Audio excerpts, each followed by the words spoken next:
เบิ่งได้ไหมกระต่ายเราตั้งใจเห็นเวียกนะ ไอ้น้อยกระต่ายมาลีน้อยอยู่นะคุณตู้ผมอยู่นะคุณนะจื้ออยู่เด้อดบลีกจริงไรเจ๊แพ้มือนี้นะ เอาไป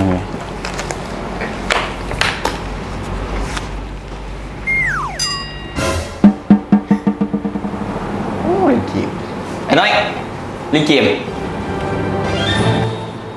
มันก็เห็นเวียกแล้วบ่ เอ้านี่ก็เล่นเกมอยู่ คือเกมอยู่ใส่ ไว้เนาะ ตัวเล็กเนาะ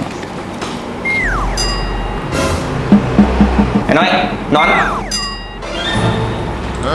ก็นั่งเห็นเวียกอยู่ดิ เอ้า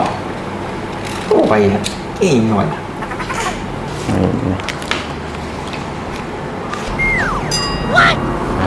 ไอ้น้อยกระต่ายมาลีน้อยอยู่นะคุณตู้ผมอยู่นะคุณนะ ก็ใต้น่ะเห็นเวียกอยู่ดิ มาไว้เถอะ โอ้ตัวนี้บ่มีเวียกสิบ่แม่นหาแต่แนวอันซ้อมจับผิดกันบ่ได้เด้ฮักกันเฮ็ดเวียกสามัคคีกันเบิ่งได้ไหมกระต่ายเราตั้งใจเฮ็ดเวียกนะเฮ็ดได้คือเราเนี่ยโอเค